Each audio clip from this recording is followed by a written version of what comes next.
Olá, tudo bem? Estamos aqui para a gravação de mais um episódio de podcast. E dessa vez vamos falar do amor e família. Eu acho que para construir uma família, a base é o amor. E o que vocês acham disso? E em várias constituições familiares, isso pode acontecer. Especialmente hoje, eu vou bater um papo com a Maiara e a Sheila, que desafiaram tudo isso e realizaram o sonho de ter a fofa da Júlia. E nesse mês de junho, que é o mês de comemoração ou de celebrar e de enfatizar a comunidade LGBTQIA+, estamos aqui para falar sobre isso e que é possível sim realizar esse sonho. Eu sou a doutora Adriana de Góes Soligo, médica ginecologista, especialista em reprodução humana, e neste podcast e em todos os outros episódios, a gente vai sempre esclarecer as dúvidas relacionadas à reprodução assistida. E agora vamos bater o papo com as meninas. Maiara, Sheila, em primeiro lugar, super obrigada por vocês terem topado o desafio de contar a história de vocês. São muito generosas, de saírem de casa. É muito difícil.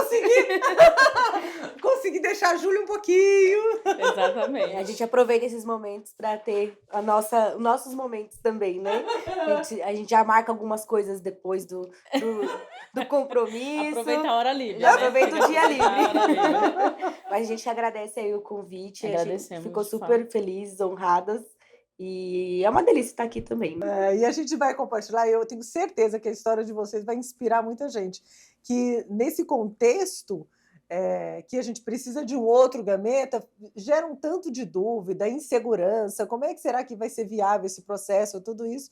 E vocês aí, enfrentaram o desafio também, curtindo a família. Com certeza. E aí eu participei de parte dessa história e vi o brilho de vocês nesse processo todo. Muito bom. Espero que a gente possa ajudar mesmo. Me conta uma coisa, como é que foi essa tomada de decisão? Vocês estavam juntas, e aí como é que foi? Falou, agora a gente quer ter uma filha. Como é que foi esse processo todo? Bom, a gente casou em 2016, eu já tinha uma vontade de ser mãe desde sempre, já tinha nome de filho, tudo. E quando eu conheci a Sheila, eu falei, você quer ser mãe também, né? Você quer ter filhos e tudo? Ela, não, quero também. E acho que ela tinha ainda uma ideia de adotar e tal, né? Então, a gente foi conversando, a gente foi amadurecendo, a gente tinha algumas coisas para ajustar na nossa vida pessoal, né? De relação à estabilidade financeira, um lugar melhor, mais aconchegante para a gente ficar juntos, nosso apartamento e tudo. E a gente foi trabalhando isso ao longo de mais ou menos uns 3 anos, né? Sim. E quando a gente bateu o martelo de, nossa, agora vamos atrás, vamos entender como a gente pode realizar esse sonho, a gente começou a fazer terapia. Então, a gente foi atrás de uma psicóloga parental e depois, com isso, a gente foi atrás dos médicos, né? Então, a gente foi procurar uma clínica que a gente pudesse se sentir confortável, que a gente pudesse ser bem atendidos e tudo mais. Foi muita pesquisa, muitos meses de pesquisa, procurando clínicas bem avaliadas, né, que pudesse atender a gente da melhor forma possível. E aí a gente chegou em algumas clínicas e aí fomos atrás, Maiara pode contar melhor que eu a história. E aí a gente, assim, foi amadurecendo, a gente foi conversar, a gente foi entender valores, porque a gente precisava também saber se isso se encaixaria no nosso planejamento financeiro. E a gente achou um médico reconhecido, nós fomos atrás, ele tinha um programa um pouco mais acessível, nós ficamos, então, mais encantadas com isso. Então, ele nos apresentou a questão do banco de sêmen, ele nos explicou como qual das duas seria mais viável de gerar. Tudo bem que desde o começo sempre eu fui a mais animada, empolgada para gestar. Exatamente. A Sheila falou assim, vou te dar essa oportunidade. Vou deixar. Pra você, tá tudo bem. Então, assim, isso eu acho que já foi sempre um acordo de que a Sheila não queria gestar, mas eu queria ter barrigão, queria amamentar, tudo. E aí, só que eu falava pra ela, se vier gêmeos, você vai amamentar também. Que 2 eu não dou conta, não. De alguma forma, eu entrei no processo ali, né? Então, foi de forma diferente, mas participei ativamente ali. E aí a gente foi fazer os nossos exames, foi entender né, a viabilidade até de poder usar o óvulo dela, se fosse o caso. Então, ela fez todos os exames também, a gente conversou bastante disso com o médico. E aí, por uma questão financeira e por árvore genealógica, a família dela tem alguns problemas de saúde genéticos e tudo, a gente entendeu que seria mais viável que eu usasse os meus óvulos, que eu fizesse a gestação inteira, assim, né? E o custo é bem, né? E o custo é duplicado, né? Então, tipo, eu Exato. teria que fazer todo o processo junto com a Maiara, seriam praticamente o dobro do valor É. também, tem isso também, né? É. Então, resolvemos seguir ali custo-benefício, né? Aí, a princípio, a gente ia tentar fazer uma doação de óvulos, né? Até para custear uma parte desse tratamento, mas acabou que, infelizmente, não deu certo. Pela quantidade de óvulos que eu tirei na primeira extração, e também porque não casou, segundo o que a clínica falou pra gente, não casou como chama? As minhas características com o que alguma eles possível tinham. receptora. Isso, com o que eles tinham lá no banco deles. Então, nós seguimos, não fiz a doação, a gente pagou o valor completo lá para a clínica na época e fizemos a primeira tentativa, né? Quando a gente foi escolher o doador, a gente fez pelo Banco de Sêmen Internacional, então a gente tinha possibilidade de ver mais características das pessoas. Eu lembro que dava até para ouvir a voz dele, né, que ele faz uma entrevista lá no Banco de Sêmen. Isso foi muito legal, assim, porque a gente se sentiu mais próximo, sabe? A gente começou a visualizar melhor como seria o nosso bebê depois da fertilização, né? É legal citar também que no Banco Nacional, vamos dizer assim, não tem todas essas informações, até, né, dentro E por do isso que eles mesmo optaram por país, né? internacional. A gente queria ter alguns critérios a mais ali, um detalhamento maior de como seria essa pessoa. Então, nesse banco de sêmen internacional, tem foto de infância, tem áudio, tem tipo a descrição da árvore genealógica completa do doador, vamos dizer assim, e isso acabou contribuindo para a gente decidir, né? Ficar mais seguro Ficar também, mais né? seguro e decidir quem seria ali, até com características minhas, para poder. É isso que eu ia falar. A gente escolheu, a gente tinha que escolher acho que até 10 doadores, e aí a gente foi por ordem de preferência que tivesse mais características da Sheila. Então, cor de cabelo, cor de olhos, pele. Eu lembro a foto do doador quando criança, era bem parecido assim com a Sheila. Nossa, a gente sabe? falou, não é possível, né? Era você, Do outro Sheila. lado do mundo, uma pessoa ali totalmente parecida comigo. Eu falei, É engraçado todo isso, mundo, né? Todo mundo fala que a gente Tem tem, gente né? tem gente que não gosta de abrir muito essa informação, até tem receio assim de abrir, mas pra gente não tem problema de falar que tipo a foto de infância do cara era praticamente eu criança. Que engraçado. E vocês escolheram que é possível encontrar esse doador depois que a criança tiver 18 anos. Tem algumas que têm a identidade que pode ser revelada. Vocês fizeram essa opção? Não fizemos. A gente tem a intenção de criar a Júlia com a verdade, óbvio, não tem nem como esconder, né? Hoje em dia isso é quase Exatamente. impossível. Mas assim, a gente entende que ele é um doador, e Lógico. ponto, né? Ele é uma Isento de qualquer responsabilidade, responsabilidade, ou não de tem. responsabilidade, inclusive emocional, né? Então a gente não quis essa opção. Mas assim, a gente, como ia vir tudo de mim, né? Genética, tudo. Então a gente falou, não, vamos pegar algumas características. Pegar uma Sheilinha. Pegar uma Filtramos e deu lá, super encontramos. certo. Deu super certo. Hoje a Júlia, assim, a gente fica brincando, muita gente fala que a Júlia é muito parecida com a Sheila, e agora eu tenho visto umas fotos minhas de infância, ela é bem parecida comigo, Ela é um mas misto. ela é uma misturinha mesmo, assim, é bem incrível como a gente acertou. Tem algumas pessoas que falam que é a minha cara cuspida e tal. Fala, caraca, deu certo mesmo, né? E é legal que ele era nossa preferência, a gente colocou ele como o número 1, mas a gente tinha os outros 9. E a gente ficou assim, se vier qualquer um dos outros 9, não vai ficar legal, né? Porque gente, eu lembro olha que legal. Acho que o terceiro era negro, bem negro, assim. Eu falei, não tem problema, pode vir um bem negro e tal, porque a minha família, eu tenho famílias, a parte de pai é bem negra, ela tem também. então não tinha problema. A gente gostou da fisionomia, das características, mas a gente queria aquele, então a gente ficou torcendo para ser aquele e deu certo. Verdade. É legal, e assim, nesse processo, né, vocês já começam a gestar antes juntas, né? Muito antes. É um Porque processo primeiro totalmente começar na reverso, terapia, né? aí depois vai nessa escolha. Então, vocês, querendo ou não, já estavam se preparando para essa maternidade. Hoje, pela legislação brasileira, até é possível que o doador de gameta, espermatozoide ou óvulo, seja da família de até 4º grau. O que vocês acham disso? A gente chegou a brincar com isso, né? Assim, Exatamente. ela tem um irmão, né? A gente pensou nisso. Ela tem irmão, ela tem primos. E aí é engraçado que ela tem um primo que ele é loirinho dos olhos claros. Eu falei, a gente podia ter um filho dele, né? Mas a gente brincou muito com isso. Mas assim, eu não. Falando no sério, né? Vamos colocar no dia a dia, eu não me via com o filho do irmão dela, por exemplo. Porque a gente já tem o nosso sobrinho, eu não queria ter esse tipo de vínculo, sabe? Eu não me senti confortável com isso. Admiro quem tem essa maturidade emocional, né? De, sei lá, gerar um filho por irmão, né? A mãe que gera para o filho, ou até essa questão da doação, mas eu não cheguei a esse nível de saber separar. Depois, como que eu iria explicar isso para o meu filho? Eu não preferi não misturar. Emocionalmente é uma independente. questão que precisa ser, né, É. feita. E o anonimato meio que te isenta, né, de tudo isso. Exatamente. Isso. É uma carga que a gente não precisa carregar, né? Que é um dado. Aí, igual você falou assim, não, o doador é o doador.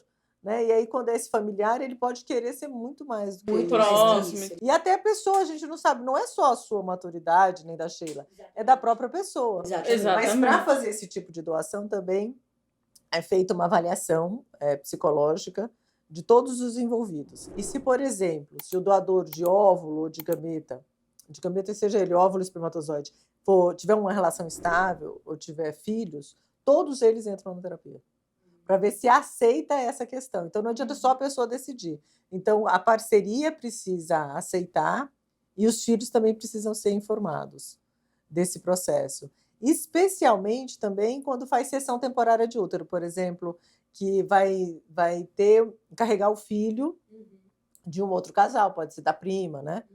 E aí fala isso, porque de repente os filhos vêm a mãe com a barriga e não é o irmão deles. Então, toda essa é uma questão. Então, tem todo um apoio. Tem que ter uma base boa mesmo, mental e psicológica. E tem a área, igual vocês procuraram, uma terapia parental e tal. E tem isso também nessa questão da reprodução assistida e muito com esse foco, né? É igual a área médica, né? Então, tem a ginecologia e tem a reprodução assistida, que parecem muito próximas, mas são bem distintas. E na psicologia também. Vocês, olha, foram procurar alguém já super especializado na área e se sentiram acolhidas. Muito, é muito diferente. A gente já tinha feito terapia convencional, vamos dizer assim, com foco na vida profissional, na vida, até no nosso relacionamento. Mas quando a gente achou a Ângela, que nos atende há quase 4 anos já, a gente começou terapia praticamente 1 ano antes de a gente engravidar, até para a gente ajustar o nosso relacionamento, a gente poder entender aonde a gente estava errando, porque a gente tinha algumas discussões nossas para resolver. Eu sempre falo muito isso com ela. Quando a gente conheceu ela e a gente transformou algumas coisas na nossa vida pessoal, foi muito divisor de águas, assim, pra gente, sabe? Nosso relacionamento melhorou muito, então a gente tem certeza que hoje a Júlia chegou num lar saudável, a gente pôde entender como a gente trabalha juntas, né, na parceria, como a gente ia dividir tarefas, porque a maternidade ela é pesada, ela é cansativa. Então a gente entendeu como a gente poderia transformar isso numa questão mais leve, né? Onde a gente, como nós iríamos construir nossa rede de apoio, sendo que a gente trabalha, né? A gente faz um monte de coisas juntas, nós temos a nossa vida privada, vamos dizer assim, e aí a gente foi entendendo tudo isso. Então, e o processo da fertilização, ele é desgastante emocionalmente, né? Principalmente para nós, que a nossa primeira tentativa não deu certo. Então a gente falou, e aí a gente se vê num buraco de desilusões, e sem uma terapia a gente não passaria por isso como a gente passou. Até chegar ao ponto de te conhecer, eu acho que você viu, a gente chegou aqui extremamente chateada, magoadas, por a primeira tentativa não ter dado certo, e a Ângela não deu esse suporte. Ela falou: respira, né? Passa por esse momento de luto, por esse momento de tristeza, porque eu brinco, falo muito isso com meus amigos, né? Quando você é casada com um homem, você fala, eu vou tentar engravidar, não desmereço, tá? Que é a frustração de ninguém, mas você fica na tentativa e você vai vivendo a sua vida e você fala, o dia que der certo deu, mês que vem eu tento de novo, esse mês não deu. Mas quando você está fazendo uma fertilização, você está sabendo o dia exato, a hora exata que você está ali colocando um embrião, né, colocando o óvulo dentro de você. Então aí você se questiona por que não deu certo. E tem um custo Né? envolvido, né? E tem que não um é custo barato, financeiro, né? Totalmente. Então, é muito desgastante, né? Sim. E a gente sabe, né, que ainda mais você, super jovem, com taxas excelentes, mas não é 100%. Não é Exatamente. 100%. Que legal, e eu acho interessante, porque a dor dessa perda realmente é um luto. Então, não é assim, não, nem engravidou. Não, isso é muito sério.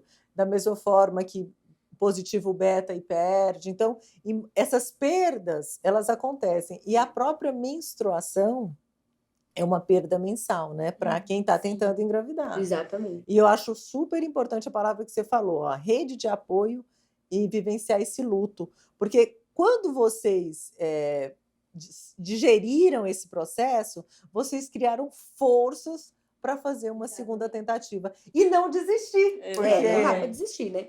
O outro médico já falava uma coisa e é verdade, né? Só não consegue quem desiste. Mas a gente foi entender as nossas oportunidades, até para a gente não passar por esse processo frustrante novamente. Então, acho que a gente amadureceu, a gente digeriu, nós passamos pelo nosso luto. E quando a gente veio fazer a segunda tentativa, eu já estava muito mais leve. E preparada também. Tanto físico quanto mentalmente, né? A gente teve aí mais uns 6 meses de preparação emocional. E eu falo, gente, para mim aconteceu quando tinha que acontecer. Exatamente. Se tivesse acontecido em maio, que eu acho que foi quando foi minha primeira tentativa, eu fiquei grávida em dezembro, né? Então, se tivesse acontecido em maio, não teria sido tão bom quanto foi em dezembro. Com certeza. Porque eu já era outra mulher em dezembro, né? Então, eu já estava melhor preparada psicologicamente, já estava... nós em casa já tínhamos nos organizado ainda melhor para isso. A minha rede de apoio principal é minha mãe, a gente mora no mesmo condomínio, e até para ela foi um processo transformador, porque ela acompanhou tudo isso com a gente. Eu lembro que no dia que eu fui fazer a minha primeira consulta pós o negativo, ela estava comigo. E aí ela passou por aquela consulta péssima comigo. A Sheila não pôde ir, mas a Sheila sempre foi em todas as consultas, ela sempre estava comigo, mas essa era uma consulta para saber os próximos passos, e aí eu falei, não, então pode deixar que minha mãe vai comigo. E foi muito bom a minha mãe ter ido comigo, para ela entender esse meu luto, para ela entender essa minha dor, para ela entender o meu posicionamento depois de trocar de médico, e aí ela passar por isso com a gente foi muito legal. Então a chavinha dela também virou, né, em relação a ter uma neta de uma relação homoafetiva. Então, acho que a gente teve a oportunidade de preparar toda a família nesse processo também, sabe? Então isso foi muito importante pra gente, quando a Júlia nasceu, a gente poder tratar a nossa família como uma família convencional, uma família normal, entendeu? Então foi muito bom esse processo psicológico também. Por isso que eu falei, acho que em dezembro foi melhor do que em maio, sem sombra de dúvida. Eu também achei. Mas doutora, foi muito melhor. Tudo é um processo. Depois eu faço a propaganda com a doutora. Com emoção. Com emoção de final de ano, viagem, tudo, né? Não, e várias outras coisas, né? Várias outras coisas. Óvulos para lá e para cá. Não tira o óvulo daqui, põe o óvulo lá. Mas tá tudo bem, deu tudo certo. Em relação à tomada de decisão, quando vocês estavam pensando nisso, qual que era o maior medo? Eu sempre tive medo da educação. Eu não tinha medo de engravidar. Eu me preocupava um pouquinho com o parto, Mas Tirou de letra. né, mas graças a Deus, assim, eu e a Sheila, a gente tem uma coisa muito legal, que é até a gente valoriza muito isso na terapia pra gente manter, né. Nós nos preparamos, com conhecimento. Então, quando eu falei: "Vou engravidar", a gente foi pesquisar como que era a fertilização, a gente Vários foi vídeos no YouTube aí procurando vários como vídeos, cuidar E que dos oportunidade que cuidados. tem, né? Porque tem muita informação legal. tem Sim, muita, tem muita muito coisa, conteúdo. documentários, enfim. Como Então cuidar de uma criança nos primeiros momentos, primeiros meses. Comecei é. a loucura, assim, de caça a E conteúdo lê, e lê, lê e instrução. continua aprendendo, né? Porque na hora que vem. Não sabe de nada, né. Exatamente. Eu acho que o meu maior medo, assim, não era o parto, eu tinha um pouco de medo da amamentação, porque eu via todo mundo sofre, né, todas as minhas amigas, tive muitas amigas que desistiram da amamentação, e eu falava: "Será que é tão difícil assim? Eu não entendo, é uma questão tão fisiológica, né, tão natural, por que que a gente tem que sofrer tanto? Por que que tem que ser tão difícil?". Então eu fui me preparar para isso, para eu conseguir amamentar. Amamentei por 1 ano e 6 meses, e a Júlia teria continuado mamando se eu tivesse disposta. Eh, Acho eu que o fui me principal preparar para o medo parto, mas acho que o principal medo é a educação, é você criar uma pessoa do bem, assim, sabe. Essa é a minha ma era e é a minha maior preocupação Continua é, hoje, sendo, e né? querendo ou não, né, a gente está numa condição onde a nossa sociedade diverge muito de opinião, e para famílias ainda homoafetivas e diversas como a gente tem, acaba não existindo ainda um nicho de preconceito. Então, a minha preocupação maior, além de todo o processo aí de saber como cuidar de uma criança e da educação, era também sobre a sociedade, como a sociedade vê isso hoje, né. Então, a gente foi se preparando também para lidar com isso de frente e tomar todas as rédeas ali da situação, mas de fato é uma preocupação até hoje para mim, é isso, como a gente tem seguido a nossa sociedade aí para cuidar e criar famílias diversas, né. Isso é uma preocupação, acho que vai ser ad eterno, né, a gente não sabe como a Júlia vai se desenvolver com isso, como que ela vai sofrer esse tipo de preconceito, mas eu nunca tive preconceito. Eu, Maiara, nunca passei por nenhum tipo de preconceito. Então eu sou extremamente privilegiada. Eu não me Verdade, eu já coloco sou o contrário. eu não me coloco hoje, infelizmente ou felizmente, como eu não passei por essa situação, eu não tenho experiências ruins para contar na minha relação homoafetiva. Então Verdade. eu transformo tudo isso muito para a Júlia, porque eu encaro isso com muita naturalidade, sabe. Desde a partir do momento que a Sheila mudou para minha casa e nós criamos uma família, criamos uma relação, eu sempre me comportei: "Essa aqui é minha namorada, essa aqui é minha noiva, essa aqui é a minha esposa". Foi muito natural, Foi né. muito natural.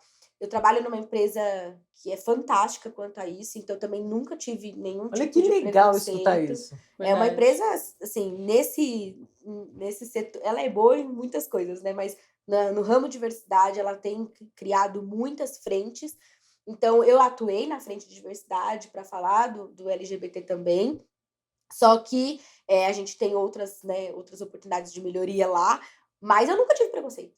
Então, como, passar uma coisa que eu não vivi para minha filha? É impossível, né. Então a gente passa para ela hoje que ela é filha de 2 mães, eu sou a mamãe Maiara, que ela até começou a falar meu nome, Falo. e ela é a mamãe Sheila. E contratamos uma babá já com a foto das 2, a gente contratou através de Uma um site, plataforma aí que deu certo, né. e aí a gente já colocou a foto das 2 com a neném. Então assim, doa quem doer, você vai trabalhar com um casal de mulheres, né. Acho que a primeiro recado já era ali. Então o medo dela é genuíno em relação ao preconceito, né, e o meu nunca foi, porque eu nunca passei por isso. E eu preparei muito, como eu falei, eu preparei muito a minha família para isso, né, então a minha mãe, participou desse processo de gravidez, para quem a gente tinha mais afinidade dentro da família, a gente sempre contou, a gente sempre deixou claro esse desejo, e como eu falei, né, eu sou uma pessoa muito boca aberta, assim, eu não escondo segredos. Não adianta, então, 1 minuto de assim, 1 conversa, ela minuto já de abre a vida conversa já dela. falou. E aí, então a família sempre soube que a gente Dificuldade de queria expressão, né, Sheila? A família sempre soube que a gente queria engravidar, sempre soube que nós teríamos um filho. Então, né, não houve muitas preocupações quanto a isso. Mas acho que o Exatamente. medo de ser mãe, né? O medo de você ter um filho sempre existe. E acho que vai continuar existindo, né? Para muitas gerações. E é isso, eu acho que, como eu falei, criar um ser humano é uma tarefa. É um desafio. Eu falo assim, Totalmente. vou falar que quem é corajoso vai pular de paraquedas. Eu falei, não, gente. Não, que é corajoso ter um Vai filho. ser mãe pra ver. Vai ser mãe, vai ser É mãe. isso Né? aí. É o desafio da maternidade. É o Eu falo, não, desafio. pular de paraquedas é tranquilo. E outra, é só um episódio. O paraquedas dura Quatro 12 A horas, horas. maternidade é um looping diário. É um loop diário até Eterno, é né? eterno. até Ainda você tem a morrer, questão né? hormonal durante a gravidez, né? Verdade. No pós-parto, né? Eu tive uma gravidez pandêmica, né? Eu fiquei a gravidez inteira na pandemia. E então, para mim também, de novo, vamos tirar as coisas boas da pandemia. Eu tive uma gravidez super tranquila, eu não precisava ficar dirigindo horas no trânsito para ir trabalhar. Apesar de trabalhar muito perto de casa, né? Não teria assim, ai, Mayara, você fica 3 horas no trânsito. Não, eu ficava 40 minutos, mas grávida já é bem cansado, né? Mas eu tive sorte, eu fiz acupuntura, fiz pilates a gravidez inteira. Inclusive, eu fiz acupuntura antes de Fazer o engravidar. processo de fertilização. Me contaram que a acupuntura era fantástica para isso e eu fui fazer. Então, tudo que eu pude fazer para dar certo, né? Inclusive a segunda tentativa, Super empenho. eu fiz, né? Então, mudei um pouco a alimentação, comecei a praticar o pilates, comecei a fazer a acupuntura. Me falaram até que seria bom fazer aquele colete eletroestimulador. Não sei se a doutora lembra que eu cheguei a fazer, fiz várias sessões com uma amiga fisioterapeuta. Então, isso com certeza nos ajudou a ir preparando o corpo e cabeça, né, para esse Mas momento. é um crescimento, né, em conjunto. Porque você está fazendo alguma coisa pelo seu corpo, mas a sua mente que está comandando aquela história Exatamente, toda. tem que ser os verdade. dois, É alinhados, né? impressionante, né? Então, a gente foi se preparando mesmo, a gente foi lendo, foi conhecendo. Me preparei muito para o parto, né? Então, eu queria muito ter o parto normal, consegui. A doutora falou que foi muito bacana. O meu trabalho de parto durou só 8 horas. A gente fala só, né? Mas é só, mesmo, é né? só 8 horas. mesmo. Na verdade, eu considero que o meu trabalho de parto durou 5 horas, assim, porque a parte da manhã, eu entrei trabalho de parto de manhã, a parte da manhã foi muito tranquila. Para mim, ficou pior depois do almoço, um pouco, né? Foi. Eu lembro, porque vocês tiveram parto, né, com Gustavo Ventura, que é um super obstetra, e vocês me mandaram uma foto. Nasceu a Júlia, e aí tinha foto de vocês duas, e a Júlia foi, assim, para mim, eu não preciso olhar a foto, eu nunca vou esquecer. Então tem algumas, e aquele momento, né, do nascimento, né, e aí que privilégio, né, vocês dividirem isso comigo, tudo. Então eu acho que o nascimento, eu acho que tem alguns momentos assim, a transferência do embrião, depois o batimento cardíaco e depois o parto. E aí a conexão de vocês naquele momento foi assim absurda. Estavam as duas abraçadas, foi muito bonito, foi uma cena muito bonita. E isso registrado na foto que vocês me mandaram. Assim, é engraçado que isso, ela ficou registrada, a gente fez questão de ter fotógrafo lá e tal, mas o em casa que a gente não registrou é o que tem mais na minha memória. É mesmo? Eu tinha doula, uma doula maravilhosa, só que a Sheila ficou comigo. Eu quase virei uma doula também. Ela ficou comigo das 9 da manhã até a doula chegar, que ela chegou por volta das 3 da tarde. E a Sheila que tirava minhas dores no momento da contração, a Sheila que fazia massagem na minha lombar, a Sheila que colocava compressa de água quente, a Sheila que me ajudou a almoçar, E te dá segurança. Super, tem que total, apoio sabe, total. Assim, de entrar Entrega comigo ali como se eu fosse fazer o parto também. total. Tava pronta, né, Tava Sheila? pronta pra fazer o parto. Eu acho que essa foi a nossa melhor experiência nesse processo de gravidez, né? Do que até Que bom que a doula chegou depois. Que bom que a doula chegou depois, é isso. A gente ficou, e nós estávamos em casa, então eu estava super segura de estar no meu ambiente familiar, né? No ambiente que eu me sentia acolhida. Então isso ajudou muito também a eu ficar calma. Tanto que a doula conversava com a equipe, conversava lá com o Dr. Gustavo, e ela falava assim, mas a Mayara tá bem. E assim, a Mayara, aí eles perguntavam, mas aí a contração, porque as minhas contrações não ritmaram. Não era aquela contração Era certinha. meio 2 minutos de aleatória. pausa, 3 minutos, sei lá, de contração. Não, a minha era 8 minutos sem contração e depois vinha a contração que eu não aguentava nem respirar, né? É. E aí, quando tomaram a decisão de ir pro hospital, quando nós tomamos a decisão de ir pro hospital, Já estourou tinha a estourado bolsa. bolsa. Não, na hora que eu falei, vamos, eu falei, eu só vou no banheiro fazer um xixi e a gente vai pro hospital. E aí a bolsa estourou. E aí que bateu o desespero, né? Falei, já era, Bora as agora colinas. E aí aperta a dor. Aí aperta a dor. e todo mundo desesperado. E aí a gente chegou no hospital em 30 minutos, graças a Deus, meu padrasto é um ótimo motorista, então ele voou mesmo. Mas deu tudo certo e acho que esse momento, essa entrega até da Sheila de passar por cada contração. Ela não fingia que não estava ali, que estava é ela e eu vou ficar aqui só assistindo. Não, ela passava por cada contração. Engravidou. comigo, Engravidei junto ali. Aprendi umas técnicas de massagem ali para poder ajudar nas contrações. Ela até fez uma publicação que ela fala do parto de quem não gerou, né? Olha que fantástico.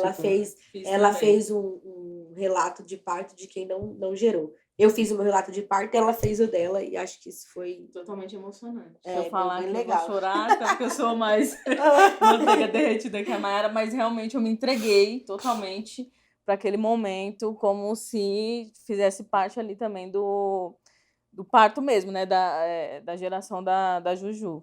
Isso eu acho que é uma dica, uma lição que eu falo muito para os homens, né? Assim, que às vezes não se permitem ter essa responsabilidade e esse papel no dia do parto ali porque a gente fala que o homem vira muito pai depois que o filho nasce, né? Uhum. Mas se você se preparar antes e Tivesse a viver conexão, esse dia né?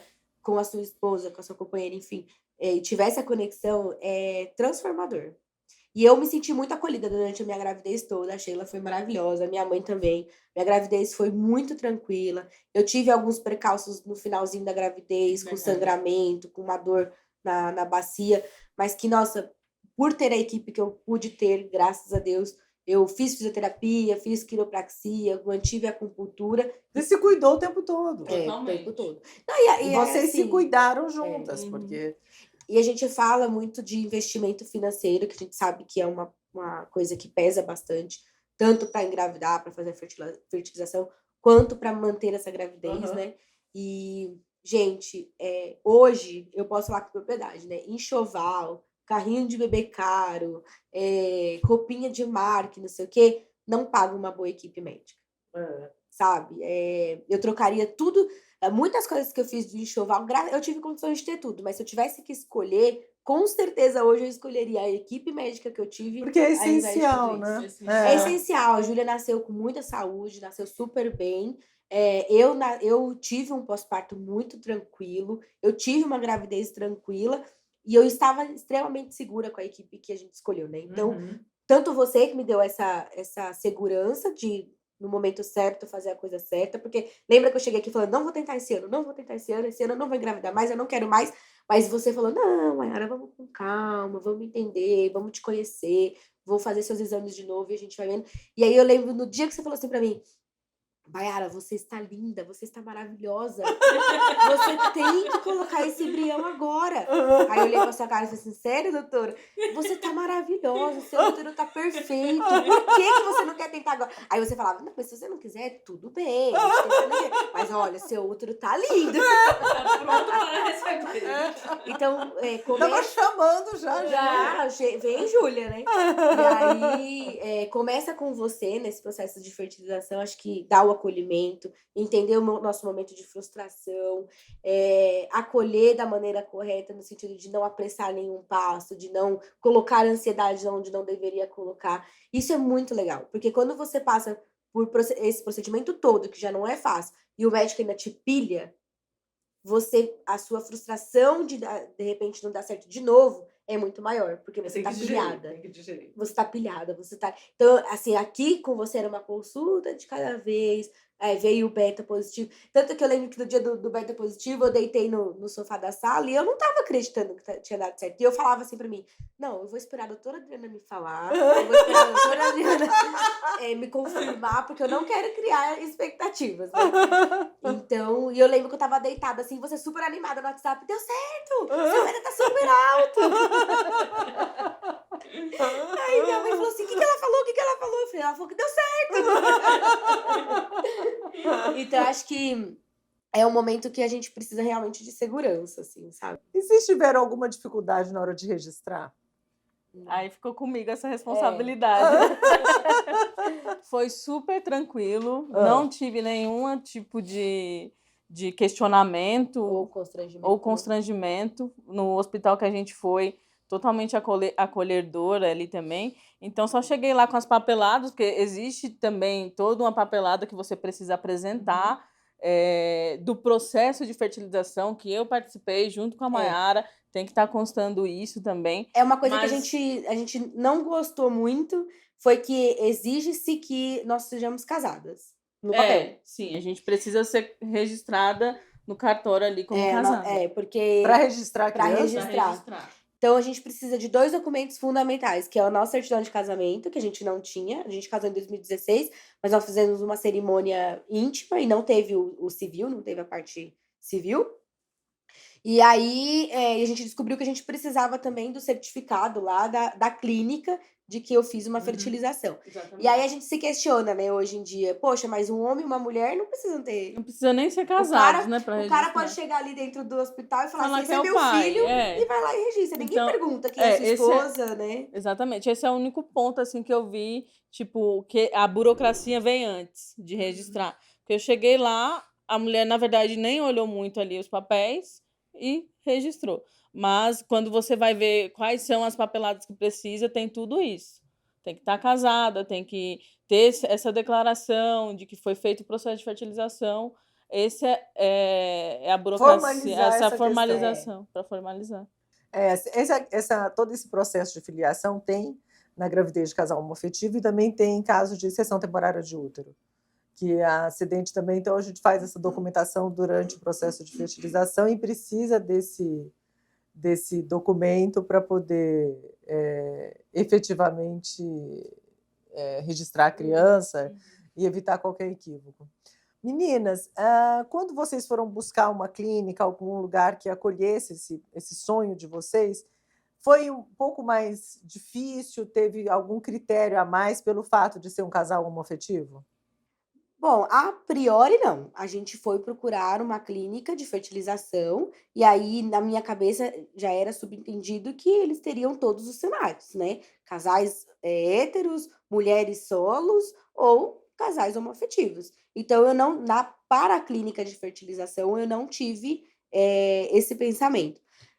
Só um ponto que eu queria acrescentar também é que, assim, eu sou a mais preocupada da história, né? Então, de vez em quando eu olhava, tipo, se no site, no Instagram dele, tinha algum relato de casais homoafetivos para poder talvez se identificar ali até com a clínica. Então, às vezes eu procurava isso também dentro do Instagram, ou seja, a página oficial dele, se eles já tiveram algum processo Ter feito um tratamento como o de vocês te dava segurança. Sim. Para mim a gente já dava começou mais. a seguir algumas famílias que tinham passado pela clínica. Também. Como a clínica tinha muitos profissionais, então a gente podia meio que escolher qual médico a gente poderia fazer o tratamento.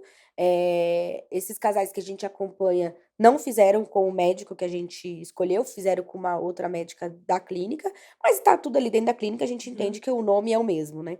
E agora, quando a gente chegou até a doutora, foi por indicação, então a gente tinha muitos amigos que vieram aqui, então eu me senti extremamente segura de vir até aqui, porque as minhas amigas eram maravilhadas e são com a doutora até hoje. E quando eu fui escolher a clínica a clínica não, mas a equipe para o parto, eu tive boas referências. Então, assim, eu não tinha essa ilusão de que se eu fosse lá, eu sofreria algum tipo de preconceito. Porque eu comecei a acompanhar o médico, né, o doutor Gustavo, pelo Instagram, eu comecei a entender como ele era, como ele agia com as pacientes dele. Tem muita paciente que reposta pacientes anônimas, né, vamos Uhum. dizer assim, não famosas, mas as pacientes anônimas que repostam, que falam da clínica, que se sentiam extremamente seguras estando ali com ele. Tive uma conhecida, uma colega minha que teve filho com ele. Uhum. Então eu fui, mais, segura, porque eu tinha pessoas mais tangíveis que estavam ali sendo tratadas por ele, sendo acompanhadas por ele e tal. Ele já é a clínica dele já é com equipe multidisciplinar, então já tinha pediatra. Por sorte ou não, a pediatra também é casada com uma mulher, então ela com certeza saberia nos atender e como se relacionar com a gente, e deu certo. Eh, a enfermeira obstetra dele é fantástica também, comecei a seguir ela no Instagram para entender como ela tratava as pacientes, qual que era o tipo de relação que ela tinha ali. Claro, gente, Instagram é uma coisa, a vida real é outra, não vamos, né, não vamos aí misturar, Fantasiar, né. fantasiar, que a gente sabe, inclusive o nosso primeiro médico, a gente teve uma desilusão via Instagram, mas a gente, tinha pessoas mais anônimas ali sendo tratadas, não Gente era como a gente. gente como Gente a como a gente, gente. né. Então, eu cheguei na clínica, era um tratamento muito pessoal, sabe, não era aquele negócio de: "Ah, o médico vai te atender daqui meia hora e você fica ali quietinha e daqui a pouco ele vem". Não, ele vinha na sala te buscar, ele vinha aqui conversar com você, te chamava pelo nome, né, Maiara, Sheila, o tempo Tratava todo pessoal ele ali, falou né. muito tempo com a Sheila, ele falava muito do parto pra Sheila. "Sheila, você vai fazer isso, a Maiara vai ficar E aprendeu assim". tudinho, né, Sheila? Totalmente, peguei Boa ali, aluna você, hein? apliquei toda a lição de casa aí. E a minha doula, eu falo que, gente, ela foi um ser de luz, assim, que também nem sei como eu cheguei nela direito, mas ela é uma pessoa fantástica, assim, Tem que ter super segurança, cabeça né, você aberta, construiu esse ambiente de segurança. No final das contas, a gente tenta levar o mais natural possível e se chegar num lugar e ter alguma restrição, se Você sai. colocar, né, e a gente sai deixando nosso recado. Lógico, é muito importante isso. Mas, e até depois o próprio doutor Gustavo, ele falou que poucas pessoas acabam procurando eles. Não sei se tem esse tipo de receio mesmo, mas, por exemplo, a gente participou de rodas de gestante, eu e a Mayara. Ah, A gente era o único verdade, casal que participava, homoafetivo, que participava dessas verdade. rodas. Eles fizeram Então uma roda de gestante lá, e antes de eu engravidar, eu fui nessa roda de gestante. Porque eu queria conhecer a clínica, e é verdade, eu tinha esquecido disso. Eu queria conhecer a clínica, eu queria conhecer a doutora Juliana, a enfermeira, e eu falava assim, não, eu falei pra Sheila, vamos lá, mas a Sheila, mas a gente nem tá grávida, a gente vai passar mó mico, né? Não, isso é que é preparo, hein, Não gente? é? Aí, e assim, e detalhe, ele não era uma clínica de fertilização, né, lá no Dr. Gustavo, ele não fazia isso. Ele é ginecologista, ele brinca que ele é ginecologista, obstetra e mastologista, mas ele nem sabe o que que é mastologista, porque ninguém procura ele pra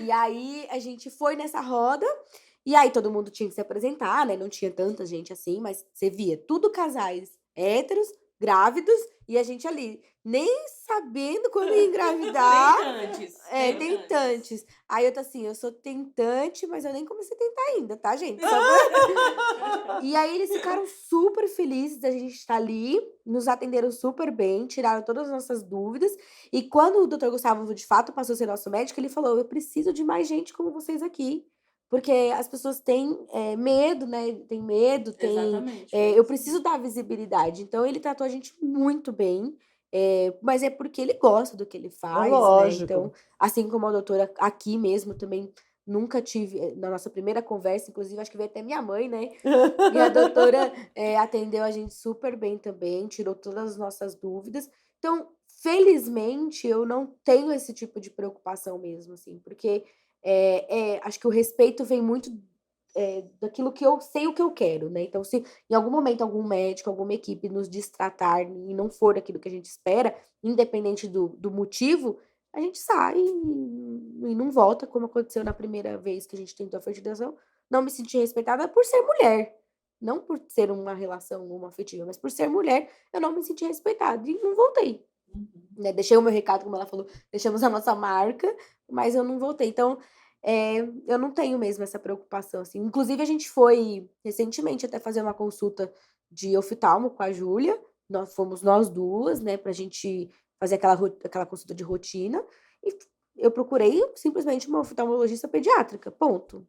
E ela nos atendeu super bem também, tirou todas as nossas dúvidas. Nada, não passamos por nenhum tipo de constrangimento quanto a isso. A Sheila falou que é a mais preocupada. Eu sou mais preocupada. Mas você escolhe de alguma forma ou você vai com a Mayara? Só para o processo de fertilização mesmo, mas qualquer outro tipo de consulta com a Ju, a gente escolhe sem ter esse tipo de critério, né? E vamos meter nas caras. É uma coisa que eu sempre falei, assim, pra mim, até por não ter nenhum tipo de preconceito, eu sempre falo que a gente tem que aprender a se posicionar. Eu sou o que sou, né? Então, se eu fosse casada com um homem, eu viria aqui, ligaria pra você e marcaria uma consulta com você naturalmente. Porque casada com uma mulher, eu tenho que ter algum tipo de preocupação de marcar uma consulta com você, sendo que é uma consulta. Você talvez nem precise saber que eu seja casada com uma mulher, né, assim, eu vou lá, vou fazer minhas consultas, vou fazer meus exames e tá tudo bem. Se eu fosse solteira, se eu fosse casada com um homem, se eu fosse qualquer outro tipo de pessoa, ou qualquer outro tipo de relação, você tem que me tratar pelo que eu sou, né. Então, eu sempre me posicionei nesse sentido. Profissionalmente, na minha vida pessoal, sou quem eu sou. Então, com quem eu me relaciono não me permite ou eu não deixo com que você, interfira nessa relação, né. A minha relação com você numa consulta é profissional. Com quem eu me relaciono não te diz respeito, né. Então, assim, eu não tenho esse tipo de preocupação por isso, porque o que te importa como médica saber com quem eu me relaciono? Apenas para dizer para mim encaminhar talvez, "Ah, Mayara, você tem", né, Deus me livre, mas uma doença possível, uma doença, sexual, enfim.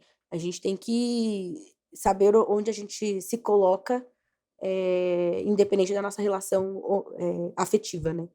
Então eu realmente nunca me preocupei com isso não.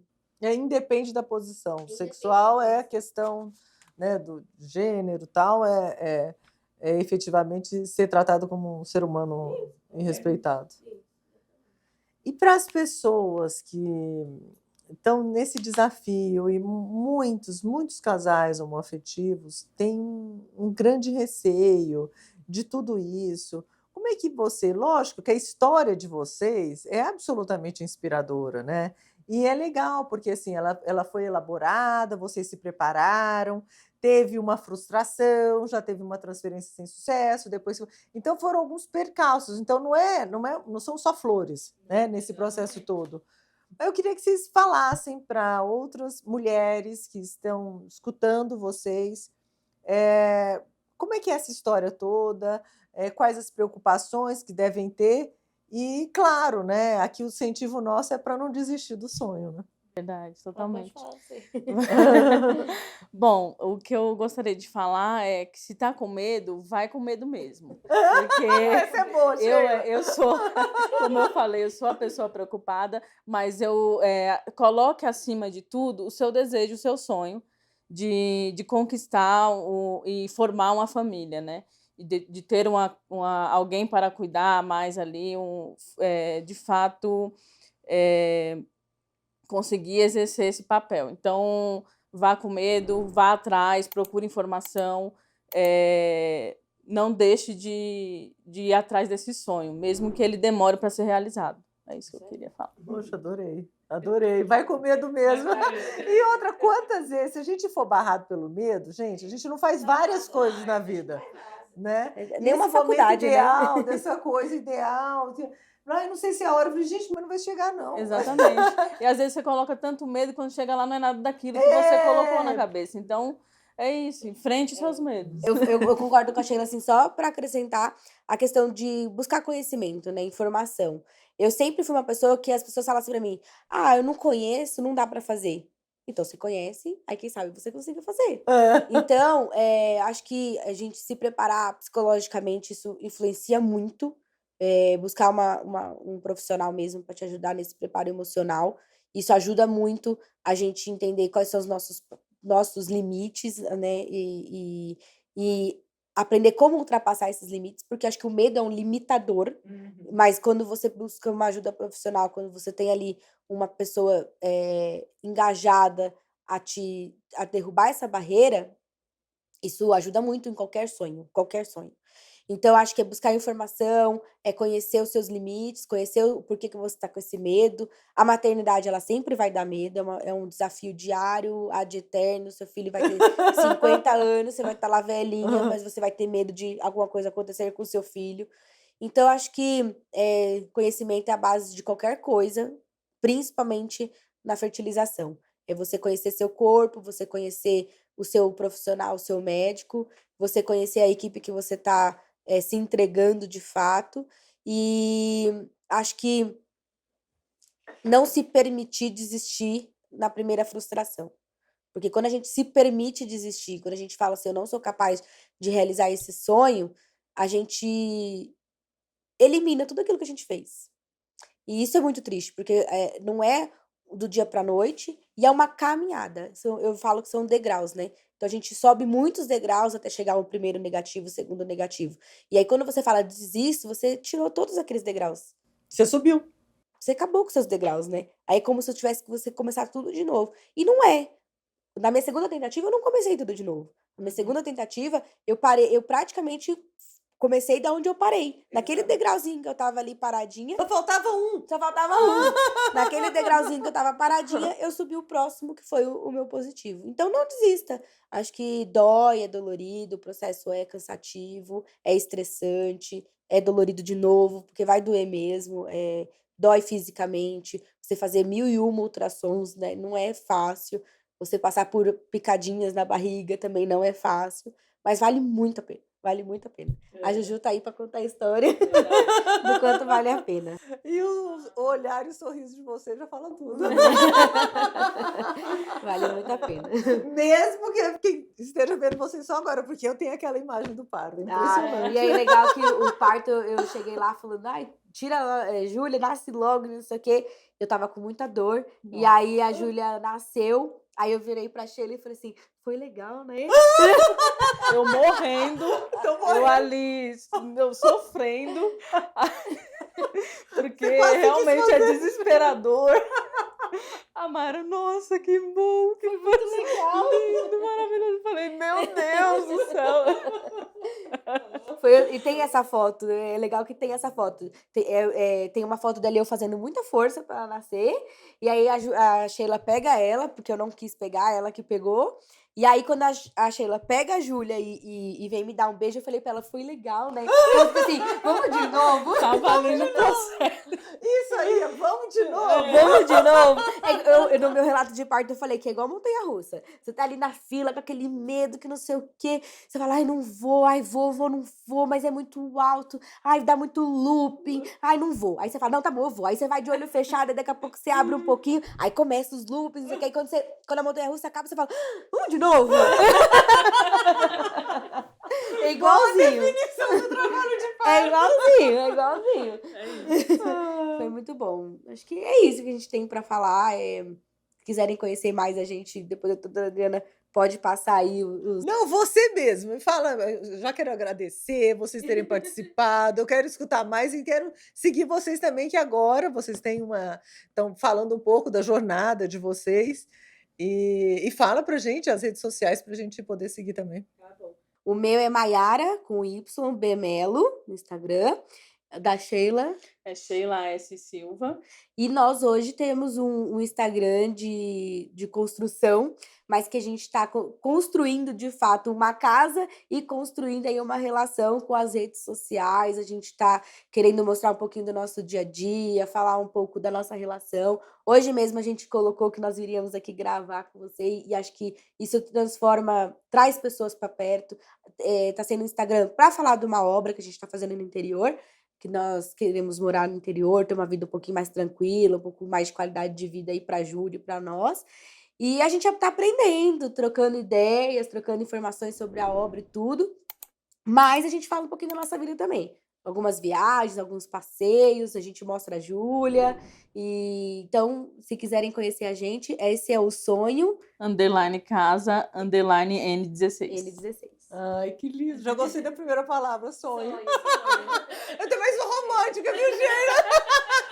Ai, se você já falou sonho, eu já tô assim. Sonhando. É um sonho de casa mesmo. É engraçado isso, porque a nossa psicóloga fala que a gente não sabe ficar quieta, né? E aí a gente se motiva a realizar os sonhos. Então, o sonho era ter um apartamento com varanda gourmet e tal. A gente conseguiu, graças a Deus. E aí a gente veio com o sonho da Júlia. Não, agora a gente tem um apartamento, a gente tem uma casa legal, vamos ter um filho. E aí a gente trouxe a Júlia, né?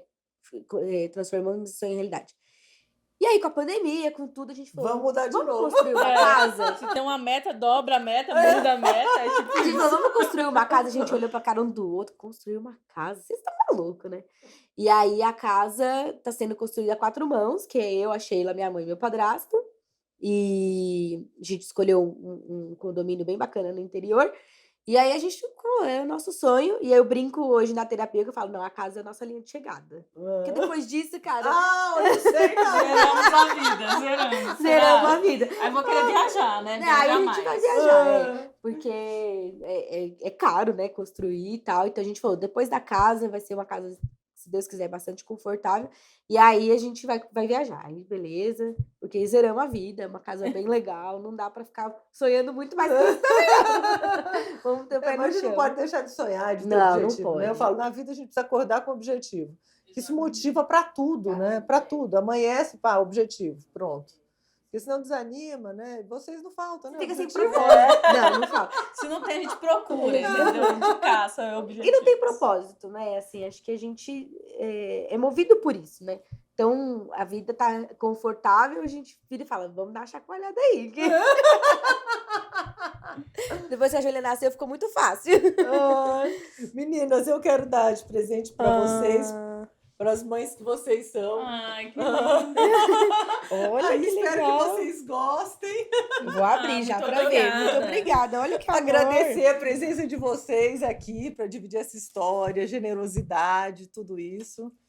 E, claro, a gente tem vários episódios, né, do nosso podcast, todos relacionados com o tema de reprodução assistida, nesse cuidado com as mulheres, com os casais, efetivamente, que estão tentando engravidar e que vão conseguir. É só não desistir e o exemplo está aqui, né, com a Maiara e Sheila, que foram em busca desse sonho e efetivamente conquistaram.